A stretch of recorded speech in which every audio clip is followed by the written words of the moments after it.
Ben écoutez, c'est bon, je crois. Bonjour, bonjour à toutes et à tous.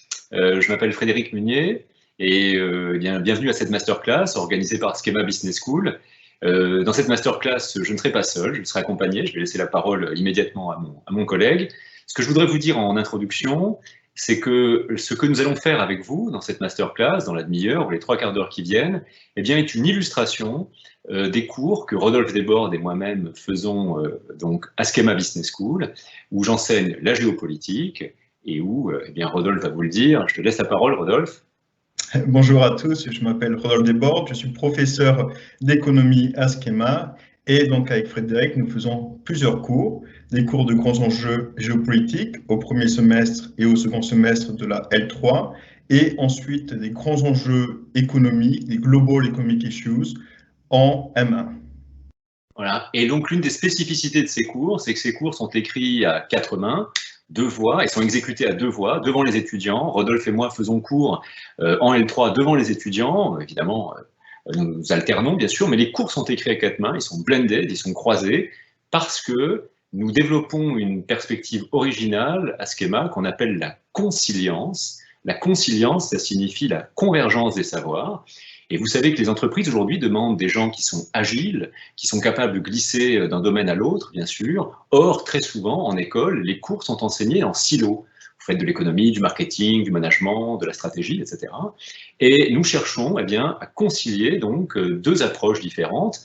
La géopolitique, qui a en quelque sorte le lead en L3 avec des apports économiques, et en M1, en Global Economic Issues, c'est plutôt l'économie qui a le lead, en quelque sorte, avec des apports donc géopolitiques. Nous cherchons encore une fois à croiser les perspectives afin de donner une vue globale sur des grandes questions qui se posent aujourd'hui. Alors précisément, nous avons voulu traiter aujourd'hui une illustration de ces cours que nous faisons au travers d'une question d'actualité autour du commerce, et avec un vilain jeu de mots, donc nous avons proposé ce jeu de mots, la paix ou l'épée, c'est-à-dire en quelque sorte la paix économique grâce au commerce, ou au contraire la guerre économique, comme vous l'entendez souvent. Et on va essayer de vous donner une perspective un peu nuancée, hein, n'est-ce pas Rodolphe?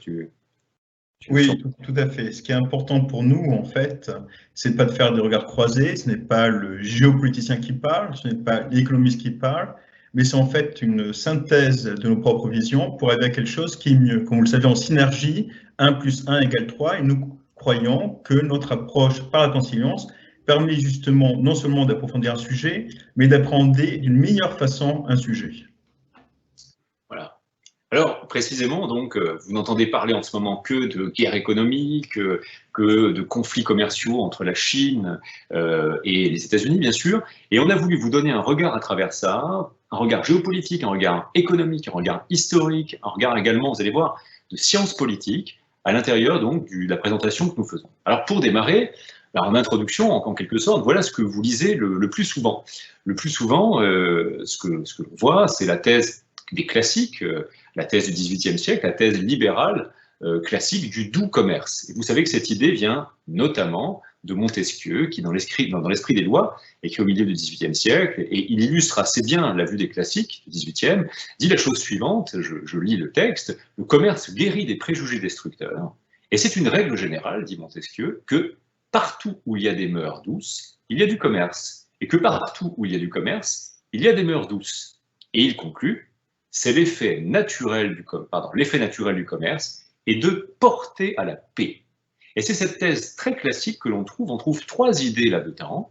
C'est que le commerce, finalement, eh bien, renforce la confiance entre ceux qui y participent, bien sûr, car il entraîne une meilleure connaissance du partenaire économique, que le commerce est un profit mutuel, que les deux parties qui commercent eh bien, s'enrichissent, et enfin, vous le voyez bien sûr, que parce que le commerce introduit de la confiance entre les participants, parce que le commerce introduit du profit pour les deux participants, eh bien finalement, il n'y a plus d'intérêt à faire la guerre, le commerce est porteur de paix. C'est une thèse extrêmement classique que l'on trouve chez Montesquieu, chez Voltaire également, dans les lettres anglaises. Cette thèse n'a pas été démentie, elle a été réaffirmée par exemple à la veille de la Première Guerre mondiale par un Britannique, Sir Norman Angell, qui a reçu d'ailleurs le prix Nobel de la paix, dans son livre La Grande Illusion, vous voyez la référence à gauche, et dans cet ouvrage, eh bien, il rappelle, vous voyez ici la thèse de l'auteur, donc de Angell en 1909, c'est que on est donc au début du XXe siècle, la guerre ne peut arriver aujourd'hui aider en rien les hommes, qu'ils soient conquérants ou conquis, à atteindre aucun des divers buts qu'ils poursuivent. En fait, Engel poursuit cette thèse des classiques, selon laquelle le commerce, ce sont des gains financiers, des gains de productivité, c'est un gain mutuel, et que la guerre ne peut, au contraire, est destructrice. Et que le commerce, dit-il, mieux vaut commercer, car le commerce, selon lui, est un antidote puissant à la guerre. Or, ce livre, dont je viens de vous parler, 1909, il est publié à la veille de la Première Guerre mondiale. Alors ici, avec Rodolphe, vous voyez, nous avons été chercher un tableau économique qui est tiré d'un site, Our World in Data. On se base beaucoup, évidemment, en grande école, sur des données chiffrées, établies. C'est un site tout à fait important là-dessus. Et ce que vous voyez, nous avons fait un focus, vous voyez en fait ici, vous voyez la part du commerce, en fait, les exportations par région. Vous voyez en vert, par exemple, l'Europe occidentale, bien sûr, en rouge, par exemple, l'Europe et vis-à-vis de l'Amérique l'Amérique du Sud ou l'Amérique du Nord, etc., etc. Ce que vous voyez assez nettement, c'est que nous avons fait un focus sur 1913, et ce que vous voyez assez nettement, c'est que l'Europe occidentale, en bleu marine, a la part, disons, l'Europe a une part extrêmement importante du commerce mondial. À ce moment-là, l'Europe réalise à peu près 60% du commerce mondial, et que les pays européens, commercent entre eux. En fait, ils commercent entre eux à hauteur de 60%. Autant dire, qu'ils commercent, qu'ils sont donc extrêmement interdépendants les uns des autres, et que, en toute logique, cette thèse de l'interdépendance, chacun achète à l'autre, si l'on suit à la fois la thèse de Montesquieu, mais reprise, on vient de le voir, par Engel, cette dépendance respective de chacun envers chacun devrait en quelque sorte conduire évidemment à la paix. Or, vous le savez, cette thèse a été démentie douloureusement dans les faits, puisque nous sommes en 1913 à l'apogée de ce que l'on appelle parfois la première mondialisation. C'est une expression de Susan Berger, qui est professeure d'économie au Massachusetts Institute of Technology, qui a publié un livre là-dessus, notre première mondialisation à la fin du au début du XXe siècle. Et comme vous le savez, cette première mondialisation a débouché non pas sur une paix perpétuelle, projet kantien du XVIIIe siècle, mais au contraire sur la boucherie de la Première Guerre mondiale, puisque 4 ans de tranchées ont provoqué la disparition, selon les pays, de 2 à 15% de la population, avec un total de morts de près de 20 millions, 18 millions et demi pour être précis. C'est à ce moment-là la plus grave guerre de toute l'histoire. Or, c'est une guerre qui a eu lieu en Europe, entre des pays qui commerçaient et qui étaient extrêmement interdépendants. En quelque sorte, cette guerre a démenti l'idée que le commerce était intrinsèquement porteur de paix. Alors tournons-nous maintenant vers la suite du siècle. Je vais laisser la parole à Rodolphe pour commenter cette autre statistique que nous vous proposons. Alors merci beaucoup Frédéric. Alors ce que nous faisons en fait, c'est nous vous présentons des faits stylisés. Nous présentons ce qui se passe et après nous allons chercher à les expliquer. Donc ici, sur ce graphique, nous présentons 2 sortes de faits stylisés. Tout d'abord, vous pouvez constater que la dépendance commerciale des pays tend à augmenter avec le temps. Vous êtes au courant qu'il y a une phase d'hypermondialisation qui a pris naissance à partir de 1990 avec une relation commerciale bien plus forte que celle qu'avaient pu connaître les pays à l'apogée de la première mondialisation. Si vous préférez, dans la seconde mondialisation, il y a maintenant une phase d'hypermondialisation. Donc, sur la thèse du doux commerce, donc on l'a vu avec Montesquieu, reprise par Engel, on devrait s'attendre à une baisse de l'intensité conflictuelle du monde. Si la ligne en pointillé, vous constatez qu'elle ne chute pas. Elle est très stable. Ce qui est donc inquiétant pour cette thèse du commerce, puisque nous avons à la fois une hausse du commerce et une stabilité de l'intensité conflictuelle. Qu'est-ce qui se passe? Pourquoi n'arrivons-nous pas à trouver une validation de la thèse du doux commerce? Eh bien, c'est que les choses sont un peu plus compliquées. Nous avons donc présenté les faits. Ceux-ci sont néanmoins dépourvus vraiment d'intérêt si nous ne cherchons pas à les expliquer. Ce n'est qu'une suite de chiffres, ce n'est pas très intéressant. Nous ne voulons pas rester dans juste ça monte, ça descend, il y a des guerres qui ont eu lieu, et puis voilà. En fait, à ce schéma, nous aidons les étudiants à réfléchir par eux-mêmes en leur fournissant ce que nous appelons des cadres d'analyse, des cadres conceptuels. Alors, dans l'application qui nous intéresse, rappelons-le, le lien entre commerce et conflit, pour approfondir notre réflexion, nous pouvons établir une matrice 2x2 dans laquelle on confronte les moyens, le commerce, commercial power, la puissance militaire, military power, pour atteindre les objectifs, le bien-être, le welfare, la sécurité, security. Et vous voyez, l'usage de cette matrice, l'usage de ce cadre conceptuel fournit une application lumineuse sur ce débat. Nous voyons bien, en fait, que l'approche libérale n'est qu'une approche parmi d'autres approches. On le voit donc si on combine commerce et bien-être, nous retombons sur l'approche libérale.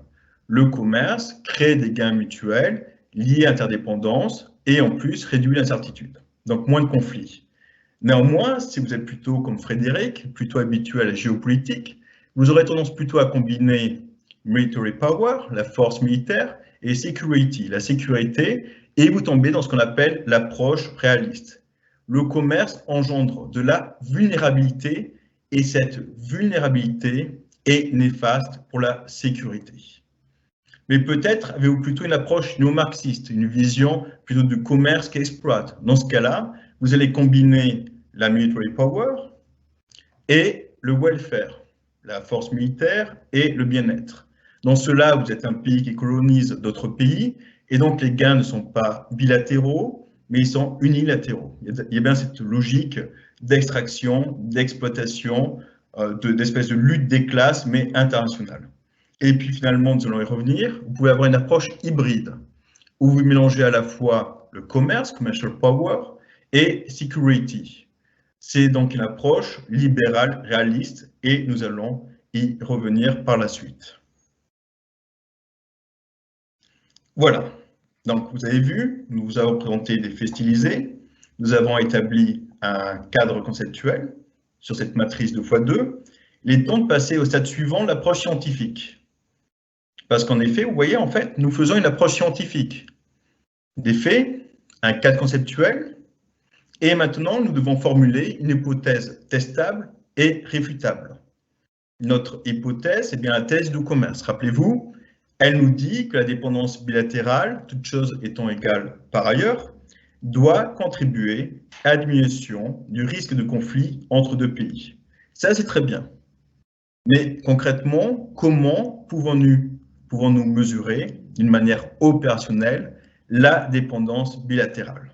Gardez en tête que par ailleurs, que nous sommes dans un monde avec des multiples partenaires. Les États-Unis, par exemple, ont sans doute 180 partenaires différents. Donc, nous devons tenir compte que le commerce bilatéral a lieu dans un monde multilatéral. Eh bien, notre indicateur de dépendance bilatérale va être très simple. Nous allons tout simplement utiliser comme numérateur le commerce bilatéral et nous allons le diviser par le commerce avec le reste du monde, le commerce multilatéral. Ainsi, si notre indicateur est égal à 1, ça veut dire que les pays partenaires ne commercent qu'entre eux. Si l'indicateur est proche de 0, ça veut dire que leur commerce bilatéral est très faible par rapport à leur commerce avec le reste du monde. Donc, vous pouvez constater que cet indicateur capture la dépendance bilatérale dans un monde multilatéral. Finalement, vous pouvez également constater que plus il y a hyperglobalisation, plus en quelque sorte les liens bilatéraux peuvent être dissous, puisque les pays partenaires peuvent avoir accès à des pays de substitution, des partenaires de substitution. Alors, bien évidemment, c'est très important de toujours donner corps aux indicateurs qu'on utilise. Donc, avec Frédéric, nous avons choisi deux exemples. Tout d'abord, un couple historique, le couple franco-britannique. Vous pouvez constater que suite à la mondialisation des échanges, suite à la construction européenne, cette dépendance bilatérale a chuté au cours du temps. Dans notre indicateur, c'est passé de 0,15 à 0,05. Maintenant, si nous focalisons sur notre couple très célèbre dans l'actualité, le couple sino-américain, c'est bien le contraire. Depuis la politique d'ouverture initiée par Nixon, en 1973, cette dépendance bilatérale n'a cessé de croître. En fait, vous pouvez constater que maintenant, elle est au même niveau que la dépendance bilatérale franco-britannique au début du XXe siècle, avec un indicateur qui est passé de quasiment 0 à 0,15. Voilà, nous avons donc établi des faits stylisés, un cadre conceptuel, développé une hypothèse, nous avons les outils pour tester cette hypothèse, et il est temps de faire l'analyse empirique, c'est-à-dire de chercher à réfuter notre hypothèse. Ici, nous rapportons les résultats d'une étude économétrique récente. En effet, à Schema, dans nos cours, nous cherchons toujours à utiliser les derniers travaux de recherche pour être à la pointe, à la frontière de la connaissance. Alors ici, vous avez un tableau statistique. Ne vous laissez pas déstabiliser par cela. C'est très simple à lire. Ce qui est important pour nous, c'est le signe attaché à l'effet de la dépendance bilatérale sur le risque de conflit armé entre deux pays. Vous voyez que le signe est toujours négatif. C'est-à-dire que, comme on l'attend selon la thèse libérale, plus il y a de dépendance bilatérale, moins le risque de conflit entre deux pays est grand. C'est une probabilité. Bien évidemment, ce conflit peut avoir lieu, mais en termes de tendance, on s'attend à ce qu'il y ait moins de conflits entre deux pays qui commercent beaucoup. Ensuite, vous avez des petites étoiles. Ces petites étoiles, c'est le côté statistique. Ces petites étoiles vous disent que cet effet est statistiquement différent de 0. Si vous voulez, cet effet n'a pas été trouvé par hasard. Il est réel. Ainsi, vous le voyez, lorsque nous adoptons une vision un petit peu sophistiquée de la thèse libérale, elle est raffinée dans le sens que nous tenons compte à la fois du commerce bilatéral et à la fois du commerce multilatéral, nous trouvons bien que la dépendance bilatérale tend à réduire le conflit. Voilà, maintenant j'ai passé la parole à Frédéric qui a montré que cette thèse libérale, on peut en retrouver des traces dans l'histoire. Oui, merci Rodolphe. Et je crois vraiment, vous voyez un peu l'intérêt, c'est que nous faisons ici une perspective croisée qui permet encore une fois de faire dialectiser en quelque sorte la recherche la plus récente et puis ici des apports factuels. Ce que vient de montrer Rodolphe dans la slide que vous venez de voir, c'est qu'au fond, effectivement, eh bien, les études scientifiques, économiques, ont tendance à valider la thèse libérale raffinée, la thèse libérale, c'est-à-dire qu'effectivement, le commerce, la dépendance bilatérale, le commerce bilatéral entre deux pays aurait tendance effectivement à réduire les risques de guerre. Alors, est-ce qu'on peut en trouver des exemples très concrets? Encore une fois, il faut donner corps, évidemment, à ces chiffres, faute de quoi ils n'ont pas grand sens pour nous, en quelque sorte. Ou en tout cas, ils ont des sens pour des spécialistes. Mais qu'est-ce que ça veut dire très concrètement? Bien, prenons un exemple. L'histoire nous fournit finalement un réservoir d'exemples dans le passé. Alors, une étude récente a cherché à voir pourquoi le nombre de conflits intra-européens, entre puissances européennes, a baissé à partir du milieu du XVIIe siècle jusqu'à la fin du XVIIIe. Vous voyez ici une statistique, donc vous avez le nombre de conflits en abscisse, et en ordonnée, vous avez le temps, 1500, 1600, 1700. Et vous voyez effectivement qu'à partir du milieu de la fin du premier tiers à partir du milieu du XVIIe siècle, à partir de 1650, vous voyez très nettement que le nombre de conflits entre puissances européennes a tendance à baisser de manière assez spectaculaire. Alors, que se passe-t-il? Que s'est-il passé en Europe pour que le nombre de conflits intra-européens baisse? Eh bien, à vrai dire, ça ne s'est pas complètement passé qu'en Europe. Car 1650, le moment, vous le voyez, où le nombre de conflits intra-européens baisse, 1650 correspond en fait à l'intensification du commerce transatlantique entre les pays qui composent l'Europe, le Royaume de France, le Royaume d'Espagne, le Royaume d'Angleterre, bien sûr, le Saint-Empire romain germanique, par exemple, les Pays-Bas, bien sûr, qui sont à ce moment-là l'une des premières puissances commerçantes du monde, si ce n'est la première, et le commerce transatlantique. Alors, le commerce transatlantique, c'est évidemment du commerce d'esclaves, mais ça va bien au-delà. Comme vous le voyez ici sur la statistique, c'est du commerce également de poivre, donc d'épices, d'or, bien sûr, de sucre qui a été produit dans l'espace des Caraïbes, du tabac, bien sûr, etc., de viande et autres. Eh bien, ce que montre l'étude à laquelle je viens de faire référence, c'est qu'au fond, les auteurs de l'étude, c'est ce qu'ils mettent ici en avant, ont montré en fait que l'intensification du commerce entre les pays qui composent l'Europe à l'époque, les royaumes qui composent l'Europe, et puis le Nouveau Monde, les Amériques, eh bien, avait contribué en fait à baisser l'intensité de la guerre, car ces royaumes européens souhaitaient pouvoir avoir des gains commerciaux grâce au commerce transatlantique. Et ainsi donc, évidemment, s'ils voulaient avoir des gains commerciaux, eh bien, ils n'avaient pas intérêt à se faire la guerre. Vous voyez ici, c'est ce qui est écrit à gauche sur l'écran, l'une des causes donc de la baisse de l'intensité de la guerre, et que les royaumes, les pays qui composent l'Europe, ont préféré éviter de se faire la guerre pour se concentrer sur les gains du commerce transatlantique.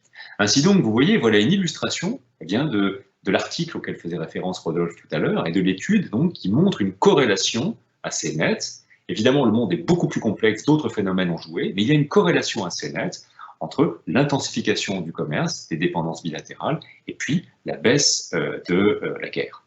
Alors, maintenant que nous avons fait ce détour par le passé, car vous voyez, on a fait de l'économie, on a un peu en géopolitique aussi, la question des rapports de force, bien sûr, et si on vient de faire de l'histoire, essayons maintenant, après ce pas de côté dans le passé du XVIIe siècle, essayons maintenant de revenir au présent à travers un exemple que vous connaissez tous et toutes et qu'on a dessiné un peu en introduction, qui est cette fameuse, je le mets entre guillemets, guerre commerciale. Et Rodolphe et moi, nous préférons parler de tension commerciale, tellement l'image de guerre véhicule avec elle enfin une image qui dramatise les choses et qui peut-être nous fait mal comprendre le but par exemple de Donald Trump. Car Donald Trump ne veut pas, comme dans une guerre, vaincre la Chine. Rodolphe va vous l'expliquer, il veut arriver à autre chose.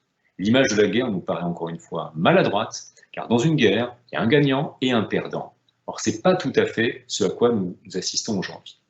Alors, retour au présent, nous allons essayer maintenant de voir comment le schéma que nous venons de développer, qui lie l'interdépendance et la baisse de la conflictualité, comment est-ce qu'il peut nous éclairer aujourd'hui sur la question des tensions sino-américaines. Et je redonne la parole à Rodolphe.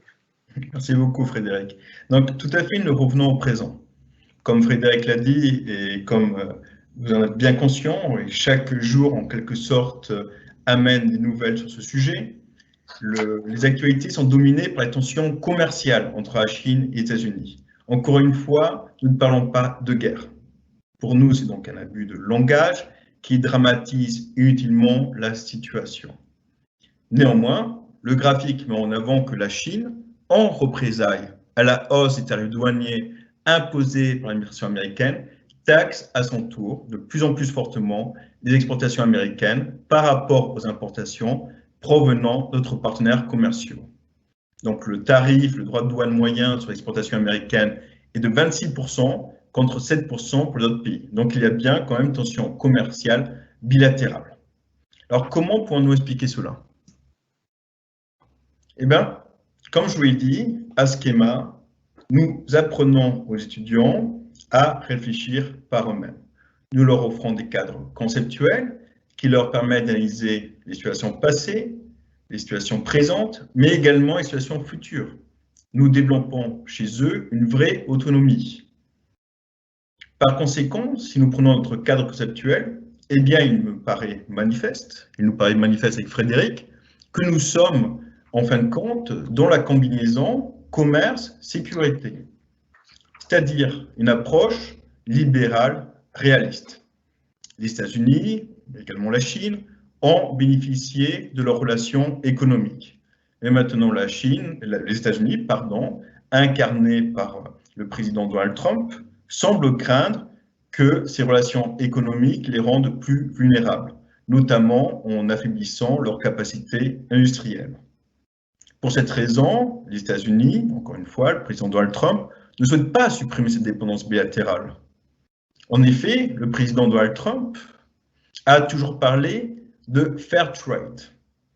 Il veut un commerce plus équitable. Pour le dire d'une autre manière, il a une vision plutôt mercantiliste.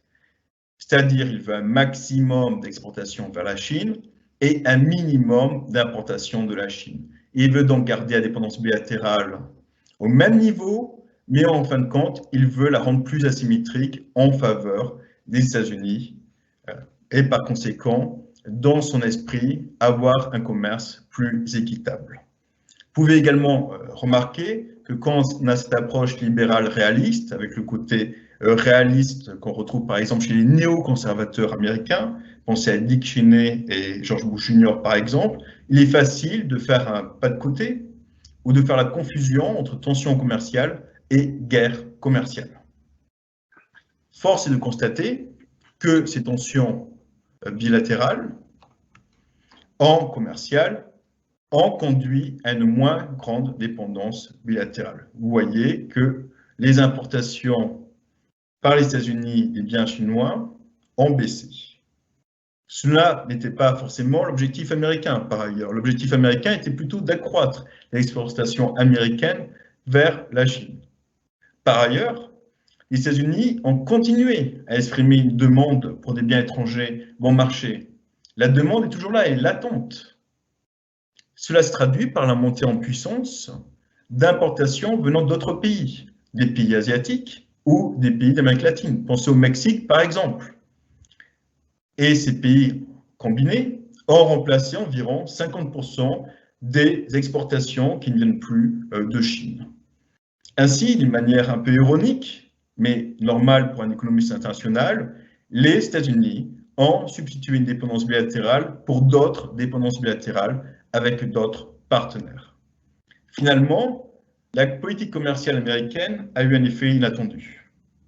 En poussant les entreprises américaines à chercher des nouveaux partenaires internationaux, elle a engendré, bien évidemment, une diversification des chaînes d'approvisionnement internationales. Ce qu'on faisait venir de Chine, on le fait venir du Vietnam, du Bangladesh, du Mexique. Et grâce à cela, c'est un effet, je dirais, inattendu, collatéral, cela a rendu les États-Unis moins exposés aux dommages causés par le Covid-19 à l'appareil industriel chinois. Alors, pour conclure, quelques mots. Vous avez tout d'abord compris que les relations entre conflits, commerce international et mondialisation sont complexes. Et avec Frédéric, dans le cours, nous insistons tout le temps sur ce côté complexe, multifactoriel, où il faut avoir des cadres conceptuels qui nous permettent justement en quelque sorte, de simplifier la réalité pour mieux en comprendre les causes et effets. On voit également que la dépendance bilatérale peut réduire les conflits armés, mais cette dépendance peut être amoindrie par l'hypermondialisation, parce que l'hypermondialisation offre en quelque sorte un menu élargi de partenaires commerciaux potentiels. Remarquez d'ailleurs que dans cette perspective, les mouvements régionaux indépendantistes européens se comprennent facilement. Par exemple, la Catalogne ou l'Écosse peut, entre guillemets, substituer le reste de l'Europe à leur pays de rattachement. Nous voulons également insister sur le fait que les tensions commerciales ne constituent pas une guerre.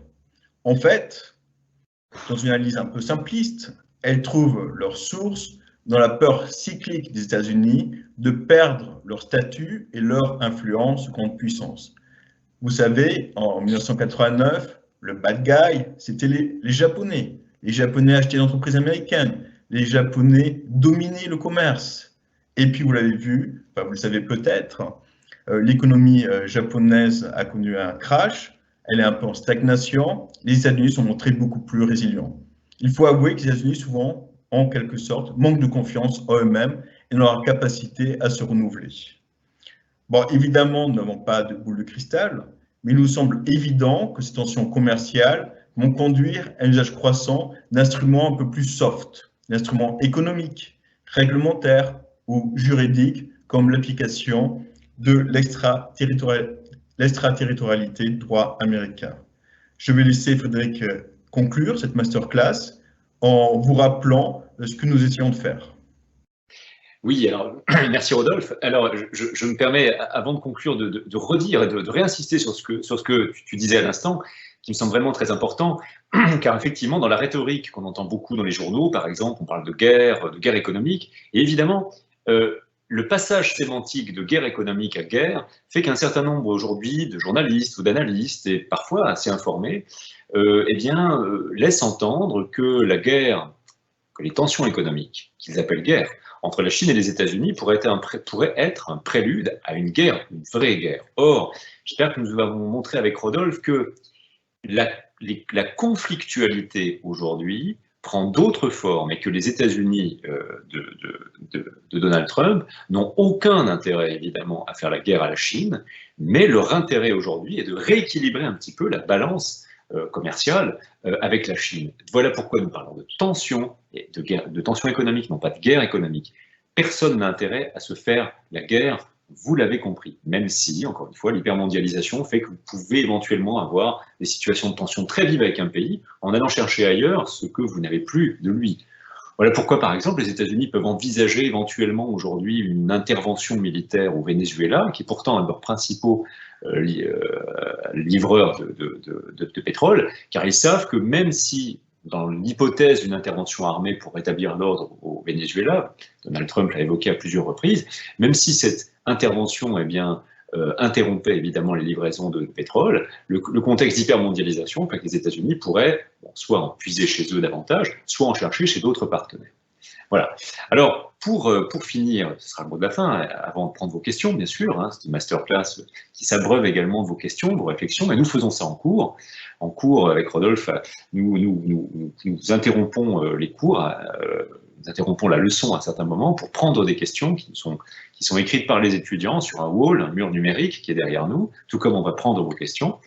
Donc, avant de passer à ce volet, eh bien, on voulait simplement vous dire une chose, c'est que donc, Angel, dont on vous parlait en introduction, a eu le prix Nobel de la paix en 1933. Au fond, c'est un peu à lui que revient de conclure. Hein. Vous voyez dans son ouvrage dont vous parlez tout à l'heure, La Grande Illusion, voilà ce que disait Angel.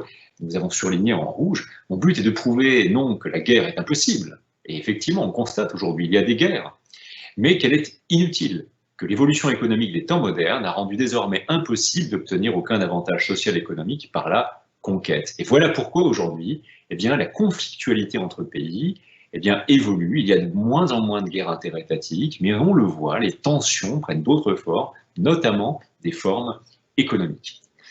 Voilà, donc en quelque sorte, nous avons fait une bonne trentaine de minutes d'exposé. Nous voulons pouvoir prendre le temps de vous laisser la parole et nous répondrons l'un l'autre aux questions que vous ne manquez pas de vous poser sur ce thème ou sur d'autres questions, bien sûr, relatives à l'enseignement à schéma, aux opportunités. D'autant peut-être que je l'ajoute ici, il se trouve que Rodolphe Desbordes et moi-même animons à schéma, en plus des cours, un parcours particulier qui s'appelle Think Forward, qui permet aux étudiants de faire des learning expeditions. Nous amenons 10 étudiants, nous avons amené 10 étudiants au Sénégal et également 10 étudiants en Ouzbékistan. Nous partons avec les étudiants, nous allons visiter des entreprises, un contexte entrepreneurial, on fait des visites culturelles également pour montrer la complexité du monde des affaires qui s'enracine dans un territoire, dans un pays, dans une culture. Donc ce sont des choses sur lesquelles nous n'hésiterons pas à répondre si vous avez des questions à ce sujet. Voilà, j'aimerais ajouter que j'espère que vous aurez apprécié l'utilité de notre démarche qui combine donc interdisciplinarité, méthode scientifique et analyse rigoureuse. J'aimerais dire qu'à Schema, nous construisons les esprits, pas les automates de demain. Alors, je veux dire que les questions sont vides, donc soit on a été très pertinent, soit très ennuyeux. N'hésitez pas, hein, bien sûr. Sur tout sujet d'ailleurs. On peut prendre le prétexte de cette masterclass pour répondre à toute question que vous vous posez sur l'enseignement, ses possibilités, sur les campus, sur les méthodes pédagogiques. On est là pour vous.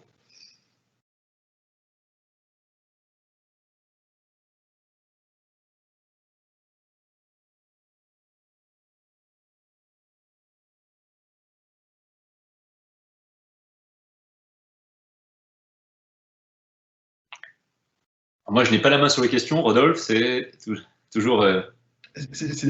Nous attendons toujours.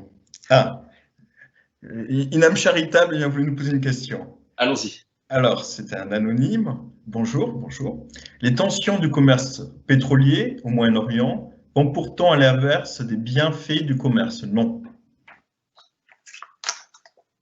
Donc, si je me permets de dénoncer la question d'une autre manière, on voit qu'il y a un fort commerce du pétrole et le plus souvent, ça a tendance à mener au conflit. Alors, est-ce que cela ne tranche pas avec cette thèse libérale? Tu veux démarrer ou... Je veux bien démarrer. Nous avons donc un cadre d'analyse. Donc, L'intérêt de cadre d'analyse, c'est justement d'essayer de pouvoir répondre à ce type de questions. Donc, le pétrole, et vous le savez très souvent, on a accusé, par exemple, les États-Unis, mais également on aurait pu accuser avant, avec par exemple la crise de Suez, on aurait pu accuser la France ou le Royaume-Uni de vouloir en quelque sorte toujours protéger leurs sources, leur capacité d'approvisionnement. Donc dans ce cas-là, nous sommes dans une approche, je dirais, très réaliste, où à la fois on veut s'assurer de ne pas être vulnérable, c'est-à-dire utiliser la puissance militaire, le moyen, pour un objectif, la sécurité. Donc c'est pour ça que très souvent, en fait, la protection de la ressource pétrole, qui est quand même à la base de la seconde révolution industrielle, a été un facteur important, je pense, dans beaucoup de conflits au Moyen-Orient.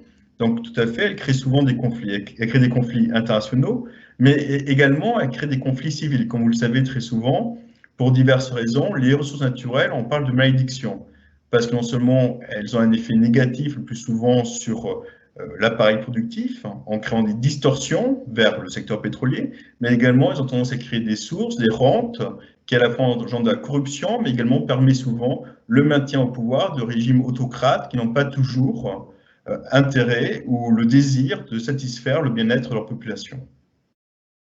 Oui. Je peux ajouter un truc? Ouais, tu as tout le droit. Ouais.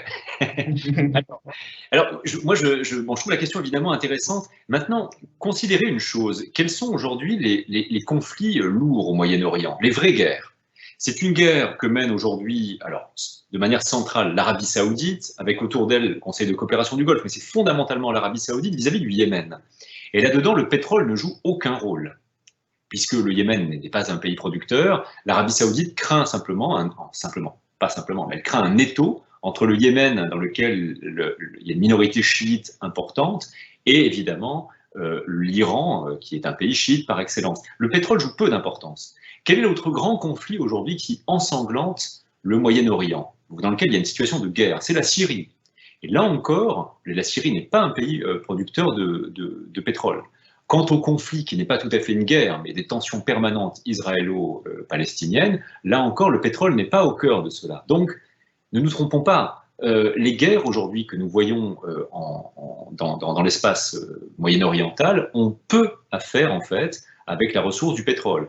En revanche, comme vous pouvez le constater, les États-Unis n'ont jamais osé sauter le pas, et par exemple pour mener une guerre contre l'Iran. George Bush avait menacé l'Iran de frappe en 2006, il n'a pas osé passer le pas. Et comme vous le disiez, Rodolphe, tout à l'heure, les États-Unis emploient d'autres moyens que la guerre vis-à-vis de l'Iran. Ils emploient des sanctions. Les sanctions, c'est une forme de hard power, hein, bien sûr, le pouvoir de sanction, mais ce n'est pas un hard power militaire. C'est un hard power en quelque sorte commercial, bien sûr. Donc vous le voyez, la question au Moyen-Orient de la guerre et du pétrole sont en fait largement découplées. Si je peux finir cette question, Frédéric a tout à fait raison. En fait, il y a souvent un entremêlement à la fois on va dire, de raisons géopolitiques. Les États-Unis, les pays développés, souhaitent assurer leur approvisionnement en pétrole, et en même temps de raisons, on va dire, plus locales, de conflits civils. Et je tiens à vous rappeler également que maintenant, voire le plus grand exportateur de pétrole au monde, ce sont les États-Unis. En tout cas, les plus grands producteurs au monde sont les États-Unis. Cela signifie que par conséquent, cet entremêlement qu'on retrouve va fortement diminuer. Il y a des grandes chances que de moins en moins, on trouvera les États-Unis en train d'agir dans des pays lointains pour préserver l'approvisionnement en pétrole. Donc, de plus en plus, ces conflits où il y avait mélange géopolitique et guerre civile vont se trouver réduits en quelque sorte à des conflits de guerre civile. Alors, je continue. Mais c'est vraiment passionnant, et d'ailleurs c'est un sujet que nous abordons en grands enjeux géopolitiques premier semestre, donc c'est vraiment très passionnant. Alors Vanessa nous demande, vu les tensions commerciales, et notamment la pandémie du Covid, le protectionnisme a-t-il de l'avenir aujourd'hui? Je te laisse réfléchir, et si tu veux je réponds. Alors, tout d'abord, le protectionnisme a toujours eu de l'avenir. La vérité, c'est que le protectionnisme a toujours eu lieu, plus ou moins. Par exemple, j'ai fait référence au Japon, dans les années 80. Eh bien, dans le cas du Japon, le président Reagan avait négocié des accords de restriction sur l'exportation japonaise. Il avait demandé aux Japonais, s'il vous plaît, arrêtez d'exporter autant. Donc, de tout lieu, il a toujours eu des guerres commerciales, du protectionnisme. Avant, on appelait d'ailleurs également la politique commerciale européenne comme la forteresse commerciale. Il y avait également les pays en développement ont très longtemps pratiqué le protectionnisme. Ce n'a été que depuis les années 90 qu'on a vu en quelque sorte cette chute des barrières qui a eu lieu. Par ailleurs, il y a beaucoup de barrières non tarifaires qui existent, des réglementations qui, par conséquent, empêchent en quelque sorte les importations. On peut penser que c'est bien, on peut penser que c'est mal, mais il ne faut pas se leurrer. Le protectionnisme a toujours eu lieu, et même par exemple pour la Chine, pratique encore un certain protectionnisme avec des tarifs assez élevés sur certains produits. Pareil pour l'Union européenne, comme vous le savez, par exemple sur les produits agricoles, les tarifs sont très élevés. Alors ensuite, par rapport au Covid, eh bien, je crois que ce que nous avons constaté, c'est que des chaînes de valeur très efficientes, c'est-à-dire à faible coût, ne sont pas forcément des chaînes de valeur très résilientes, c'est-à-dire qu'elles peuvent facilement céder. Mais cela, nous le savions déjà. Nous avons vu ça avec les inondations en Thaïlande en 2007, avec la crise nucléaire au Japon en 2011, que dépendre d'un seul producteur n'était pas forcément la bonne chose. Ça ne remet pas en cause forcément le commerce international, bien au contraire, puisque le commerce international favorise la diversification. Ensuite, y a-t-il un intérêt à, par exemple, comme on l'entend en France, comme le président Macron a pu le suggérer, d'avoir certaines productions stratégiques? Oui, mais est-ce qu'il y a intérêt à l'avoir qu'en France? Non. La France demeure tout de même un petit pays, ne peut pas tout produire, ça ne serait pas très intéressant. Donc, il y a un beaucoup plus grand intérêt à peut-être plutôt adopter des chaînes de valeur plutôt régionales, ou par exemple, on le ferait au niveau de l'Europe. Rappelez-vous également que quand on parle des États-Unis, en fait, on parle de 50 États. Donc, il faudrait imaginer que l'équivalent des États-Unis, c'est l'Europe. Et donc, à ce niveau-là, il y a un sens de parler de chaînes de valeur européennes. D'ailleurs, l'une de nos invités pour une conférence Think Forward, Marion Jensen, qui est la chef économiste de l'International Trade Center, on va dire le think tank de l'OMC, nous avait expliqué qu'elle-même pensait que de plus en plus on tendrait vers des chaînes de valeur régionales, que ça avait beaucoup de sens, en fait, à la fois pour les affaires, pour la résilience des chaînes de valeur, pour l'environnement, d'essayer de produire plus localement, mais ça ne veut pas dire forcément dans le pays, mais pas trop loin du pays. Oui, je me permets d'ajouter quelque chose. Alors, je m'aventure sur le terrain économique, mais je vais peut-être élargir la question. Peut-être que derrière cette question de Vanessa, il y en a une autre qu'on lit souvent dans les médias, qui ont parfois tendance à simplifier un peu le discours. Vous savez, on voit souvent l'idée de la fin de la mondialisation. La crise des subprimes pouvait sonner la fin de la mondialisation, avec le Covid, la fin de la mondialisation, le retour du protectionnisme. Or, réfléchissons à plusieurs choses. Un pays comme la France ne peut pas se passer d'un certain nombre de choses. Les téléphones ne sont pas faits ici, le pétrole, évidemment, nous n'en avons pas. L'idée que le Covid, comme en son temps la crise des subprimes, mènerait en fait à un protectionnisme généralisé et à un repli de chacun des pays est largement illusoire. Nous pouvons très difficilement nous passer d'un certain nombre de choses. Or, en revanche, ce que l'on constate depuis 2011, c'est que la mondialisation semble être arrivée à une sorte de plateau. C'est-à-dire que l'extraversion, c'est-à-dire la croissance des exportations par rapport à la croissance du PIB, qui a été très forte depuis les années 80, et bien depuis 2011, j'ai une statistique en tête, de 2011 à 2020, 2019, la croissance mondiale en moyenne a été de 2,9%, et la croissance du commerce de 3 seulement, donc une extraversion à 0,1 très très faible. Donc la mondialisation semble être arrivée en quelque sorte pour l'instant à un plateau, elle ne se replie pas, et bien sûr, comme vous le disiez Rodolphe, le protectionnisme, en fait, il est là en permanence, bien sûr. Tous les pays le pratiquent. Quand ils ne pratiquent pas d'une manière ouverte avec des hausses de droits de douane comme le font les États-Unis à l'égard de la Chine, ils le font, comme vous le disiez Rodolphe à l'instant, par des mesures qui sont non tarifaires, comme on dit souvent. Donc voilà, on arrive sûrement effectivement à un monde dans lequel les chaînes de valeur effectivement se régionaliseraient peut-être davantage. L'Europe d'ailleurs est un bon cadre pour ça. Mais imaginez en quelque sorte qu'on arriverait à un repli généralisé de la mondialisation semble, au moment où l'on vous parle en tout cas, peu probable. Oui, pour conclure cette question qui est vraiment très intéressante, elles sont passionnantes et je vous remercie de poser ces questions parce qu'en fait elles sont au cœur des débats actuels. On pourrait imaginer que la France redevienne moyenâgeuse et commerce très peu, comme vous le savez. avant la réduction des coûts de transport, il n'y avait que les personnes très riches qui pouvaient se permettre d'importer des épices, par exemple de la soie. Et la plupart des gens produisaient et consommaient ce qu'il y avait sur place. C'était souvent des agriculteurs qui consommaient leur propre production. Alors on pourrait imaginer que la France essaie de produire et de consommer ce qu'elle produit. Néanmoins, ça voudrait dire sans doute des prix bien plus élevés, et on a pu le constater dans les supermarchés. Ça veut dire beaucoup moins de variété, beaucoup moins de choix. Et ça voudrait dire également que certains biens n'existeraient pas. Il serait impossible de les produire parce qu'on n'aurait pas les matériaux pour les faire, on n'aurait pas le savoir pour les faire. Donc il ne faut pas oublier que le commerce national, c'est comme le commerce national, mais on croise les frontières. Si on considère que c'est une bonne chose de commercer entre nous, c'est un peu bizarre de considérer que c'est une mauvaise chose de commercer avec quelqu'un d'autre juste parce qu'on passe la frontière. C'est une vision un peu plus philosophique des choses, mais rappelez-vous que les frontières sont très arbitraires, hein, y compris en France. Les frontières du royaume français ont bougé au cours du temps. Alors, nous avons... Pardon, Frédéric. Vas-y, vas-y, je t'en prie.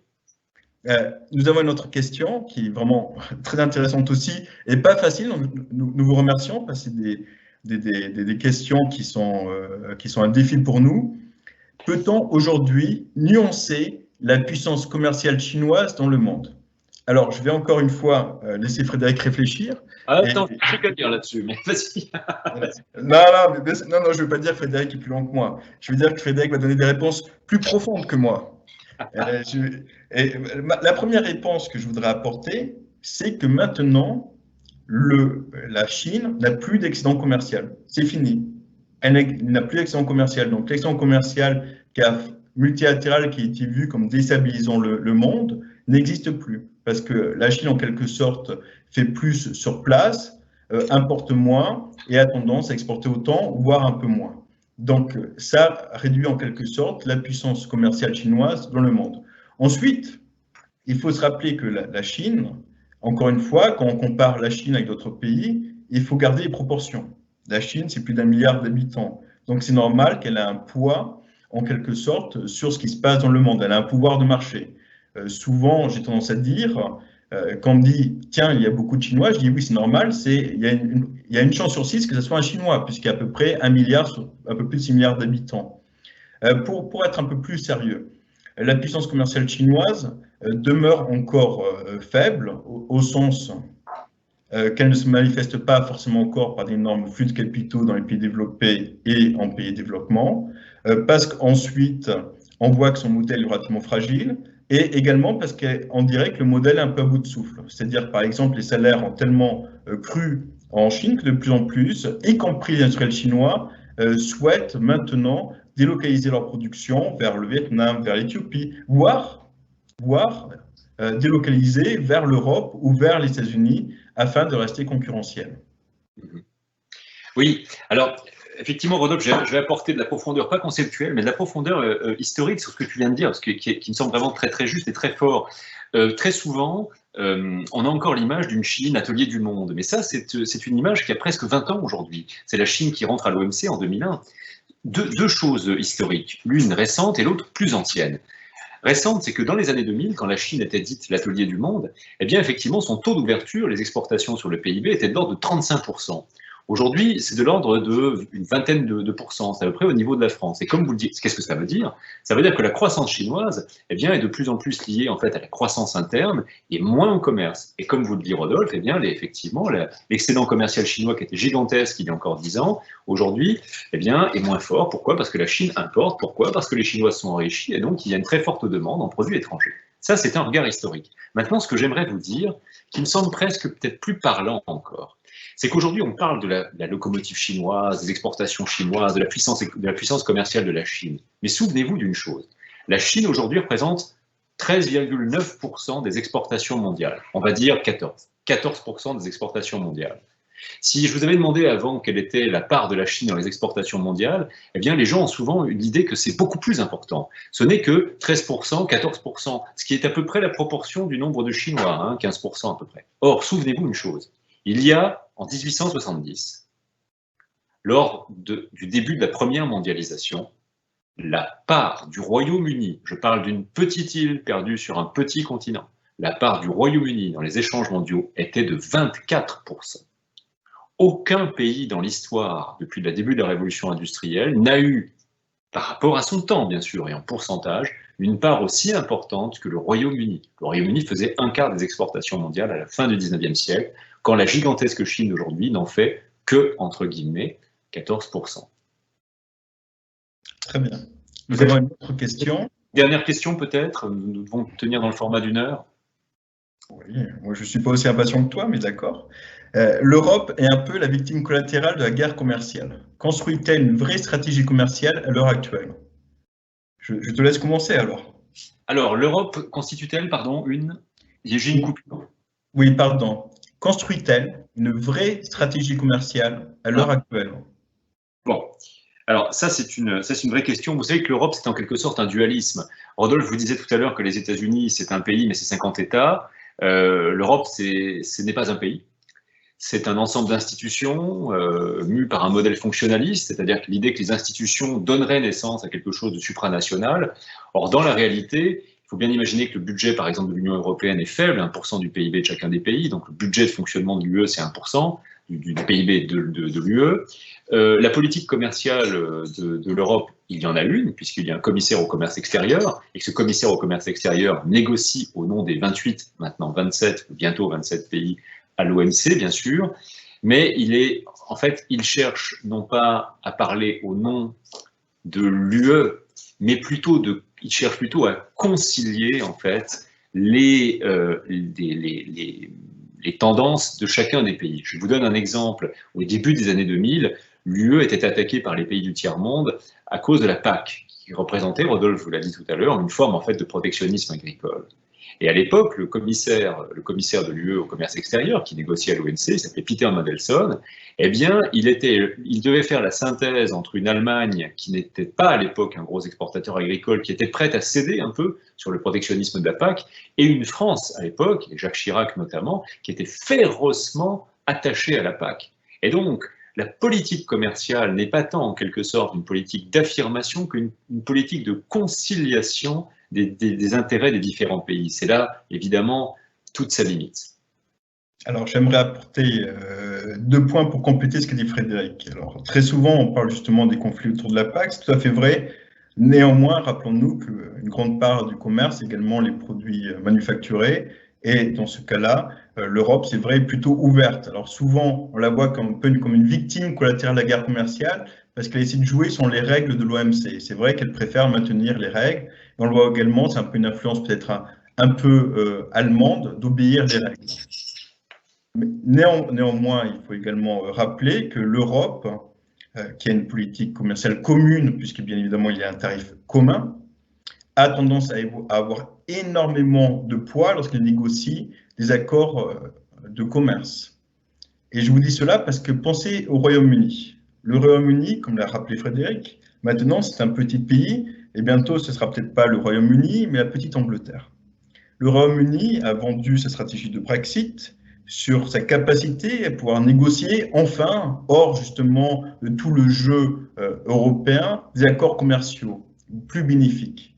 Néanmoins, le Royaume-Uni se rend compte que c'est une petite île qui a très peu de poids de marchandage et que c'est très difficile, en fin de compte, qu'on est un petit pays, même de marchander juste avec la Nouvelle-Zélande ou avec l'Australie, et certainement pas avec les États-Unis.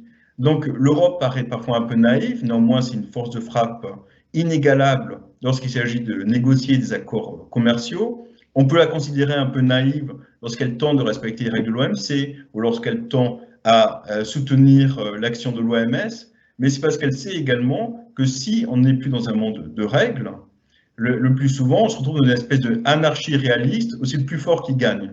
Et par conséquent, je préfère voir l'Europe non pas comme la victime collatérale, mais plutôt comme l'héroïne un peu naïve de la mondialisation, où elle essaie en quelque sorte de préserver un monde de règles. Mais il est tout à fait vrai que l'Europe également ne doit pas avoir peur parfois de montrer ses muscles. C'est ce qu'elle fait par exemple avec les GAFA. C'est ce qu'elle fait avec les firmes multinationales à travers des accords sur plus de taxation des profits. Et je crois que petit à petit, l'Europe se redécouvre. Et je voudrais finir également pour donner plus de profondeur historique à mon propos. Rappelez-vous que les États-Unis, donc on va dire fondés en 1793, ça te va comme date, Frédéric? Ouais, oui, c'est 1700. A quand même connu une guerre civile qui les a déchirés, avant pas d'État fédéral, pas de loi fédérale et pas de budget fédéral, et que ça a pris à peu près, alors on va dire 150, 200 ans pour enfin arriver à une espèce d'État plus ou moins intégré, avec par ailleurs des redistributions permanentes de richesses des États les plus riches aux États les plus pauvres. L'Europe demeure encore une construction imparfaite, mais c'est une construction jeune, et je crois qu'il faut laisser du temps au temps en espérant que les chocs que l'Europe rencontre ne nuira pas à ce que je crois être néanmoins un très beau projet. Alors, est-ce qu'on peut prendre une dernière question, Frédéric? Oui, oui, nous avions 1 heure, je crois, mais moi, ça me va. D'accord. On y va. Ça va, tu n'as pas faim, tu vas tenir le coup. Je tiens le coup. Très bien. Alors, bonsoir. Dans quelle mesure et à partir de quels moyens la mondialisation peut-elle favoriser les pays en développement? Les instances internationales ne sont-elles pas dans le devoir de favoriser une insertion plus juste et plus conciliante avec l'environnement pour les pays en développement? Une belle question. Alors, il y a beaucoup de choses dans cette question. Oui. Alors, je vais commencer, si tu me le permets. Si, vas-y. Voilà. Alors, c'est quand même une question à tiroir, là. Tout d'abord, on parle très souvent des chaînes de valeur internationales. Qu'est-ce qu'une chaîne de valeur internationale? C'est la décomposition du processus de production. Alors, par exemple, on peut faire les moteurs dans tel pays, les pneus dans un autre pays, les pièces dans un troisième pays. C'est-à-dire qu'en fin de compte, que le savoir-faire nécessaire pour accéder à la mondialisation, aux chaînes de valeur, est moindre qu'avant. On n'est pas obligé de savoir faire une voiture, si vous préférez. Il suffit de savoir faire quelques pièces. Et donc, à travers cette décomposition du processus de production, beaucoup de pays peuvent s'insérer dans la mondialisation maintenant. Ça a permis à la Chine de se développer, ça a permis au Bangladesh de se développer, au Vietnam de se développer, maintenant en Éthiopie de se développer, peut-être Rwanda de se développer. Donc, à travers cela, la mondialisation favorise les pays en développement. Les pays qui commercent plus sont des pays qui croissent plus. En quelque sorte, j'aime le dire différemment, si c'est vrai que par certains égards, le commerce avec la Chine a pu avoir des effets négatifs sur l'appareil industriel des pays développés, en quelque sorte, nous avons fait le cadeau aux Chinois de favoriser leur développement et de sortir presque 1 milliard de Chinois de la pauvreté. En termes de redistribution, c'est admirable, c'est une vision très cosmopolite des choses, un peu douloureux pour nous, mais en quelque sorte, nous sommes des pays riches. Nous avons les moyens, en quelque sorte, d'assurer une redistribution. Donc, de cette vision-là, la mondialisation et les actions des pays développés et les actions des États-Unis ont permis le développement des pays en développement. Ensuite, en termes d'environnement, alors est-ce que c'est l'environnement naturel ou économique? Je vais prendre en termes d'environnement naturel. Il me semble nécessaire de plus en plus d'imposer aux pays développés, en développement, pardon, qu'ils respectent les normes environnementales. Mais en contrepartie, de payer à leur juste valeur les biens. Je m'explique. Très souvent, l'un des avantages des pays en développement, c'est qu'ils n'ont pas respecté les normes environnementales. Le problème, c'est que ça crée beaucoup de pollution qui a un impact très négatif sur les enfants, sur les femmes, sur l'environnement, la respiration. Et on sait de plus en plus que la pollution tue. Vous avez vu les images en Inde, les images en Chine, ces smogs, ces fogs qu'on retrouvait par ailleurs dans les pays industriels encore en 1950. En 1950, on dit qu'à Londres, on ne voyait même pas l'intérieur de sa maison, tellement le brouillard de la pollution était épais. Aux États-Unis, en 1950, les Grands Lacs brûlaient à cause de la pollution. Par conséquent, je crois qu'on doit inciter les pays en développement à respecter l'environnement, mais pour cela, bien évidemment, il faut les compenser. Il faut payer un juste prix pour leurs importations afin qu'ils aient une incitation à respecter les normes. Oui, alors je crois que Rodolphe a mis vraiment l'accent sur les choses extrêmement importantes, c'est que l'un des paradoxes dont on ne se rend pas compte, car très souvent, on n'a pas la mémoire de cela. Mais l'un des paradoxes, c'est qu'avant la mondialisation, dans les années 50-60, les pays en développement se sont organisés. Pensez à la conférence de Bandung en 55, ils se sont organisés au sein de l'ONU, ils ont obtenu la création d'une agence particulière de l'ONU, la CNUSED, la conférence des Nations Unies sur le commerce. Et au sein de la CNUSED, ils ont constitué un groupe, le G77, qui représentait justement les intérêts des pays en développement. Alors, ils ont obtenu un certain nombre de choses, bien sûr, le système généralisé de préférence, il y a des dérogations au sein du GATT pour pouvoir mieux commercer, des systèmes un peu de rééquilibrage, comme, bon, c'est un peu complexe, comme Stabex, Sysmin, c'est un peu technique, des choses comme ça. Mais finalement, eh bien, c'est l'entrée en mondialisation, comme Rodolphe vous l'a dit, l'exemple de la Chine est complètement paradigmatique, qui a permis de sortir de la pauvreté des centaines de millions de personnes. Hein. Songez qu'aujourd'hui, eh bien, il y a plusieurs centaines de millions de Chinois qui ont un niveau de vie à peu près comparable à la moyenne européenne, bien sûr.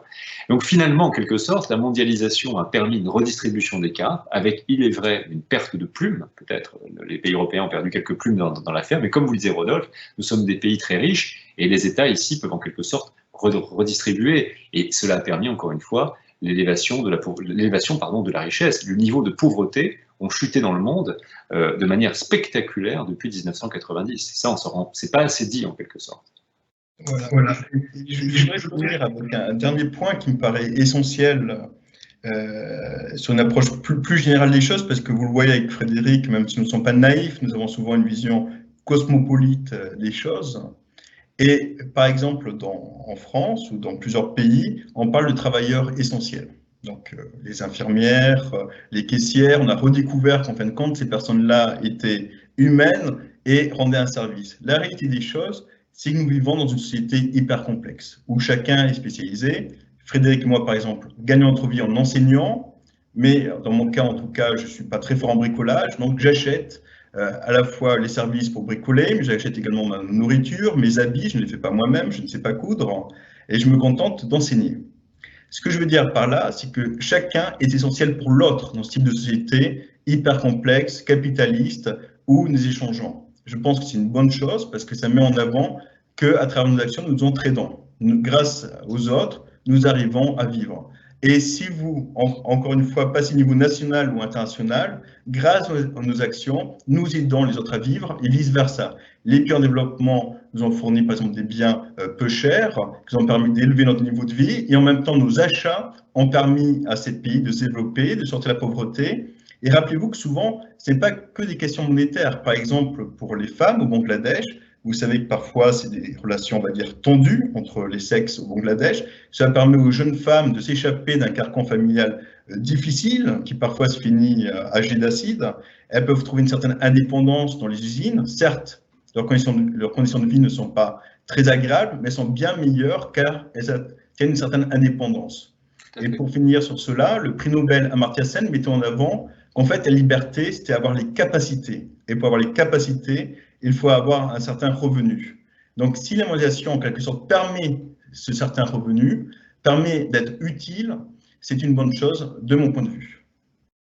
Alors, comme vous l'aurez compris dans ce que vous a dit Rodolphe, en réalité, on a longuement hésité lorsqu'on a appelé ce cours de L3 que nous faisons ensemble, les grands enjeux géopolitiques, parce qu'on a beaucoup parlé de ça, vous avez vu qu'on aime bien un peu, on s'entend bien, et il me chambre facilement, en cours aussi, et c'est important aussi de donner une dynamique très humaine à ça. Mais ce que je voulais vous dire, c'est que nous avons longuement hésité, la géopolitique c'est un mot que tout le monde connaît bien sûr, mais en réalité ce qu'on fait en cours, c'est plutôt de la cosmopolitique. La géopolitique met l'accent sur les rapports de puissance, les rapports de force, les tensions. Or, en réalité, ce sur quoi on insiste en cours, c'est la cosmopolitique, c'est-à-dire les rapports de coopération. Nous sommes utiles, comme vous l'a dit Rodolphe, les uns pour les autres, et les États en interdépendance également, bien sûr. L'idée, c'est quand même d'essayer de penser la paix économique, évidemment, plutôt que la guerre ou les tensions. Nous espérons vous l'avoir montré durant cette heure ensemble. Voilà. Nous vous remercions beaucoup, c'était très agréable pour nous.